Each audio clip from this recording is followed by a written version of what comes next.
नमस्कार दोस्तों। आज की इस कहानी में हम जानेंगे कि एक अच्छे इंसान के साथ भी बुरा हो सकता है। जब वह हद से ज़्यादा अच्छा बन जाए, उस इंसान को दुख ही मिलेगा और इसके साथ ही उसका परिणाम भी बुरा हो सकता है। तो चलिए आज की इस कहानी के द्वारा हम ये समझेंगे कि ऐसी स्थिति में हमें क्या करना चाहिए और यह भी जान लेंगे कि ज़्यादा अच्छा होना अच्छा है या बुरा।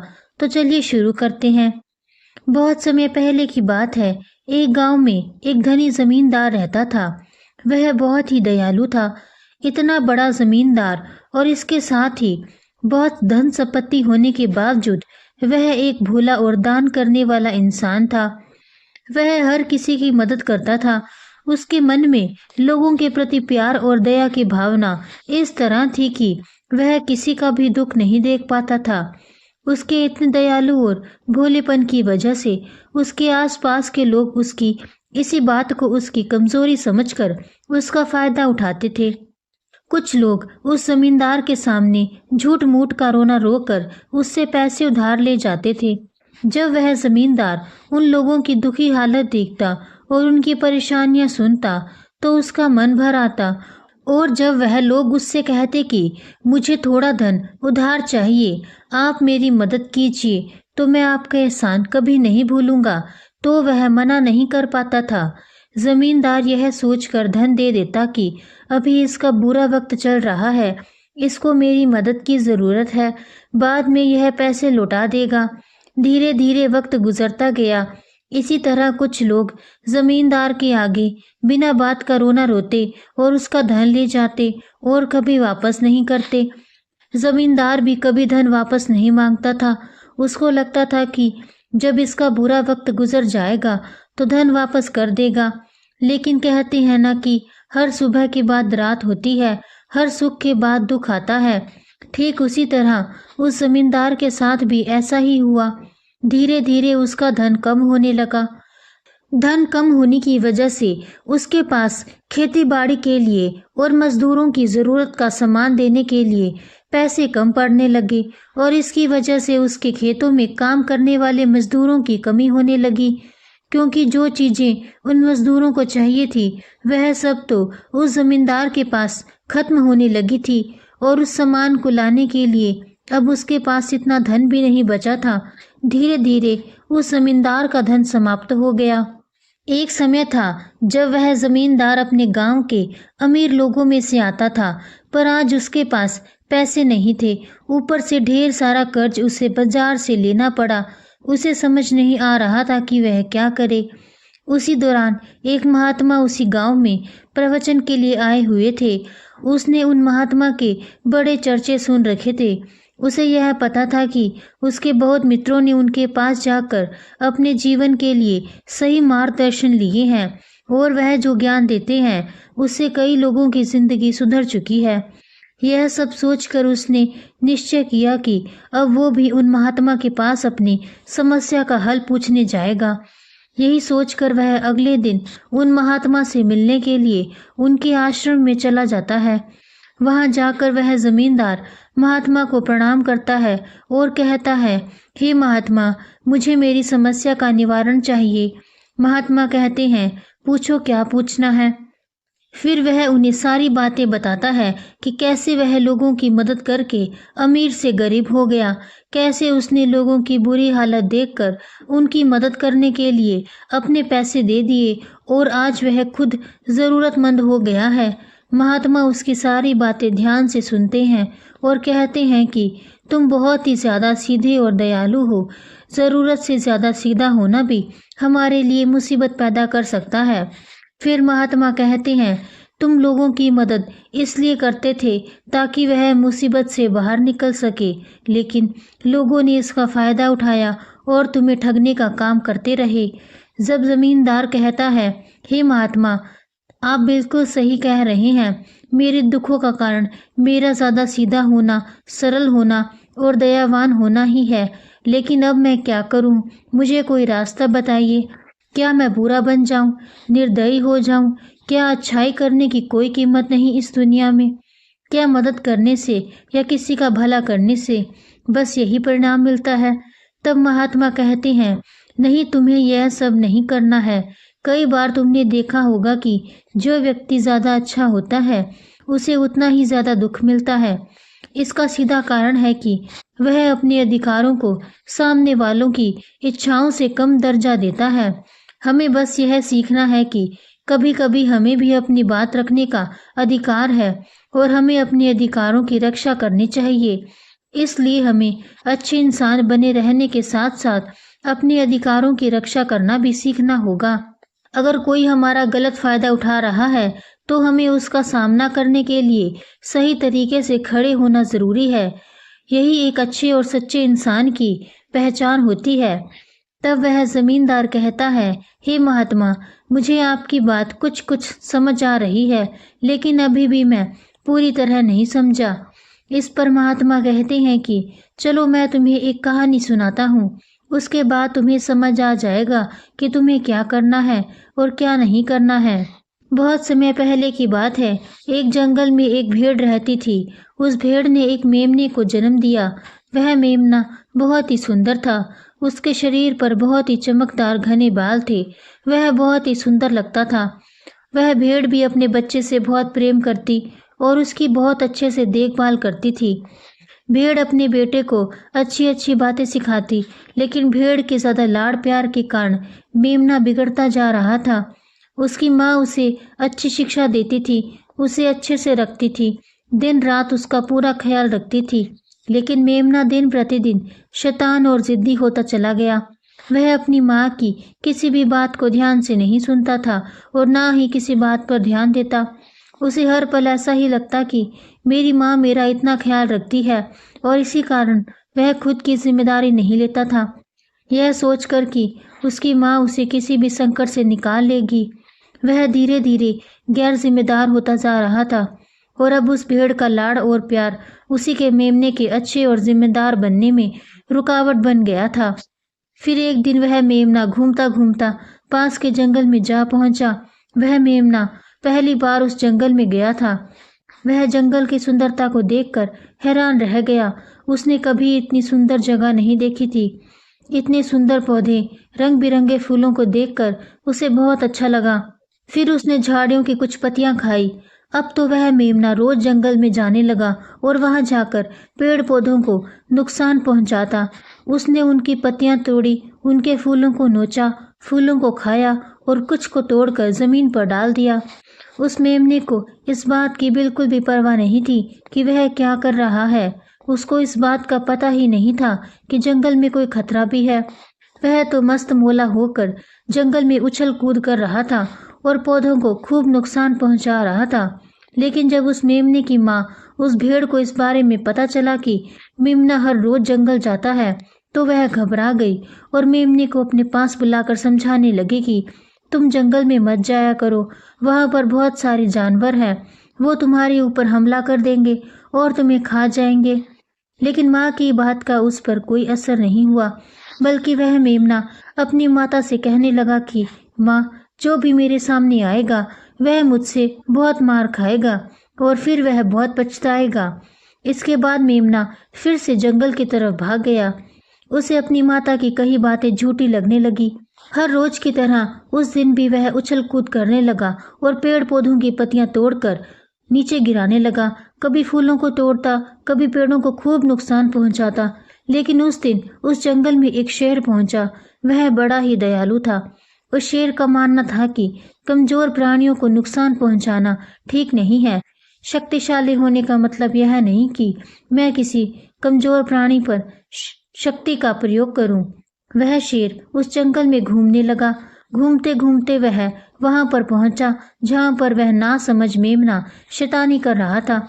शेर ने उस मेमने को देखकर आश्चर्य में पड़ गया। शेर ने सोचा कि इस मेमने को किसी खूंखार जानवर का डर क्यों नहीं है। यह कैसे पेड़ पौधों की पत्तियां बिना काम के ही नोच रहा है। यह इनको खत्म कर रहा है और उन पत्तियों को खा कम बल्कि बिगाड़ ज्यादा रहा है। उसके बाद वह शेर कुछ देर तक चुपचाप खड़ा होकर उसको देख रहा और शेर सोचता है कि मेमना कुछ ही देर में मुझे देखकर यहाँ से भाग जाएगा और उसके डर के भाग जाने से मुझे बल का प्रयोग नहीं करना पड़ेगा। लेकिन ऐसा नहीं हुआ। शेर बहुत देर तक खड़ा रहा और वही इंतजार करने लगा कि मेमना यहाँ कब से जाएगा। लेकिन मेमना तो भोजन करने में व्यस्त था, उसे शेर का कोई ख्याल नहीं था। मजे से पेड़ पौधे की पत्तियां नोच रहा था, उन्हें खा रहा था, सब कुछ बेकार कर रहा था। जब शेर ने देखा कि मेमना उसे देखने के बाद भी वहां से नहीं जा रहा, तो खुद वह मेमने के पास जाता है और वहां जाकर बोलता है, सुनो बच्चे, इस जंगल में तुम क्यों फूल पत्तियों को नुकसान पहुंचा रहे हो? जितना जरूरी है तुम्हारे भोजन के लिए, बस उतने ही तोड़ो। तुम बहुत फूल पत्तियां यूं ही नष्ट कर रहे हो। अगर तुम इन पेड़ पौधों को, इन फूल पत्तियों को नुकसान पहुंचाओगे तो तुम अच्छे बच्चे कैसे बनोगे? अच्छे बच्चे कभी भी इस तरह जंगल में आकर पेड़ पौधों को नुकसान नहीं पहुंचाते। तुम्हारी माँ ने तुम्हें अच्छा बच्चा नहीं बनाया। शेर की बातें सुनकर वह घमंड से बोलता है, तुम्हें अच्छे बच्चे बने रहना है तो तुम बने रहो, मैं तो जैसा हूँ वैसा ही हूँ और मैं ऐसे ही रहूंगा जैसे मुझे रहना है। शेर बच्चे की बात सुनकर हैरान हो जाता है, लेकिन फिर शेर उस मेमने को बच्चा समझकर माफ कर देता है, क्योंकि शेर नहीं चाहता था कि वह उस बच्चे पर हमला करे। तुम खतरनाक तो कहीं से नजर नहीं आते, चले जाओ यहाँ से। बड़े आए खतरनाक, तुम मेरा ज्यादा दिमाग खराब मत करो, चले जाओ यहाँ से, अपना रास्ता नाप लो और मुझे इन फूल पत्तियों को खाने दो। यह कहकर वह घमंडी मेमना पत्तियां खाता हुआ आगे चला गया और शेर उसे बस हैरानी से देखता रह गया। तभी वहां पास में ही झांकियों के पीछे एक लोमड़ी छुपी हुई थी। वह लोमड़ी शेर और मेमने की सारी बातें सुन रही थी। उस लोमड़ी को शेर राजा की इस तरह बेइज्जती बर्दाश्त नहीं हुई, तो वह झाड़ियों से निकलकर शेर के पास आ पहुंची और शेर के पास आकर बोली, क्षमा कीजिएगा महाराज, आप तो इस जंगल के महाराज हैं, इतने बलशाली हैं, आप चाहें तो इस मेमने को 2 मिनट में सबक सिखा सकते हैं और आप उसे आपका अपमान करने से रोक सकते थे, फिर आपने कुछ भी क्यों नहीं किया? इस पर शेर ने कहा, मैंने उस बच्चे का भला सोचा, मुझे ऐसे ही किसी बच्चे को अपनी ताकत का शिकार नहीं बनाना था। यह सब सुनकर लोमड़ी बोली, महाराज, लेकिन आपके इतने सीधेपन और दयावान होने के कारण ही उस मेमने की हिम्मत बढ़ गई है। वह आपके सीधेपन का गलत फायदा उठा रहा है और जंगल में इधर उधर घूम रहा है और पेड़ पौधों को नुकसान पहुंचा रहा है। मुझे पता है कि कमजोर प्राणी पर हमला नहीं करना चाहिए, यह बहुत बुरी बात है और दया करना एक अच्छा गुण है, लेकिन शासन में कभी कभी भय दिखाना भी जरूरी है। आपकी यह बात सही है कि प्रजा के साथ दयालुता का व्यवहार करना चाहिए, लेकिन इसके साथ साथ यह भी जरूरी है कि उनके मन में राजा के प्रति डर भी हो, ताकि वह इस तरह के अपराध ना करे, कोई मर्यादा ना तोड़े। लोमड़ी की बात सुनकर जंगल का राजा शेर लोमड़ी से कहता है, क्या ऐसा हो सकता है कि मेमने को भय दिखाकर हम उसे काबू में कर सकें, जिससे कि उसमें सुधार आए और उस मेमने को किसी तरह का नुकसान भी ना पहुंचे, जिससे कि वह जंगल के पेड़ पौधों को कोई नुकसान ना पहुंचाए। फिर शेर कहता है, लोमड़ी, क्या तुम ऐसा कर सकती हो? शेर की बात सुनकर लोमड़ी कहती है, जी हाँ महाराज, बिल्कुल मैं ऐसा कर सकती हूँ। वह डर भी जाए, सुधर भी जाए और उसे कोई नुकसान भी ना हो। उसे इतना डरा दूंगी कि वह जंगल में कभी दोबारा घुसने की हिम्मत नहीं करेगा। मैं उसे इस तरह डराऊंगी कि उसके मन में भय बैठ जाएगा, फिर वह जंगल के पेड़ पौधों को भी नुकसान नहीं पहुंचाएगा और साथ ही साथ मैं उसको कोई नुकसान भी नहीं पहुंचने दूंगी। फिर लोमड़ी कहती है कि उसकी माँ तो उसे कभी सुधार नहीं पाई, लेकिन मैं उसे जरूर सुधार दूंगी। लोमड़ी की बातें सुनकर शेर ने बोला, अच्छा ठीक है, तुम कोशिश करके देखो, अगर तुम्हें इसमें सफलता मिलती है तो मैं तुम्हें जंगल के सभी जानवरों के सामने इनाम दूंगा। शेर की बातें सुनकर लोमड़ी बहुत खुश हुई। वह तुरंत मेमने के पास गई और उस पर गरज पड़ी। इससे पहले कि वह मेमना वहां से भाग पाता, उससे पहले ही लोमड़ी ने मेमने को जमीन पर पटक दिया और उसे अपने मजबूत पंजों से दबोच लिया। मेमने को दबोचने के बाद लोमड़ी मेमने से बोली कि बोल, तुझे मार दिया जाए या छोड़ दिया जाए? तुमने इस जंगल के पेड़ पौधे, यहाँ के फूल और कमजोर प्राणियों के साथ भी तो यही किया है। मेरे ख्याल में तुम्हें मार ही देना चाहिए। लोमड़ी की बातें सुनकर मेमना डर के मारे थर थर कांपने लगा। फिर वह लोमड़ी से बोलने लगा, मुझे माफ कर दो, मुझे छोड़ दो, मुझे यहाँ से जाने दो। मैं कभी भी जंगल की तरफ नहीं आऊँगा, ना ही कभी पेड़ पौधों को कोई नुकसान पहुँचाऊँगा, और अब मैं कभी कोई गलती नहीं करूँगा। तब लोमड़ी ने मेमने की पकड़ ढीली की। जैसे ही मेमने की पकड़ ढीली हुई, वह जोर जोर से भागने लगा। वह गिरता उठता भागता हुआ अपनी माँ के पास जा पहुँचा। उधर लोमड़ी शेर के पास गई और सर झुकाकर बोली, देखा महाराज, ताकत के साथ दिमाग का प्रयोग करना भी बहुत ज़रूरी होता है। तभी लोग हमारा सम्मान करते हैं, तभी हमारी अच्छाई का गलत फायदा नहीं उठाया जाएगा। लोमड़ी की बात सुनकर शेर लोमड़ी की योग्यता से प्रभावित हुआ। उसने लोमड़ी को सारे जानवरों के सामने इनाम दिया। उधर वह मेमना घबराए हुए अपनी माँ के पास पहुंचा और अपनी माँ से आकर लिपट गया और माँ से क्षमा मांगने लगा। माँ, मुझे क्षमा कर दो, मैंने आपकी बात कभी नहीं मानी। आप मुझे हमेशा सही कहती थी कि जंगल में बहुत खतरनाक जानवर रहते हैं। आज के बाद मैं कभी भी उस जंगल में नहीं जाऊंगा।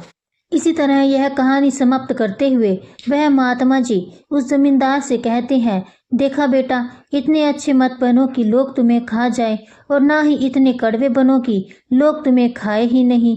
ज़रूरत से ज़्यादा अच्छा बनना इंसान को धोखा ही देगा। लोग उसका सम्मान नहीं करेंगे, बल्कि उसे पागल समझेंगे। महात्मा जी जमींदार से कहते हैं, अगर शेर भी अच्छा बनने का दिखावा करेगा या फिर अच्छा बनकर रहेगा तो लोग उससे डरने की बजाय उसे पागल समझेंगे।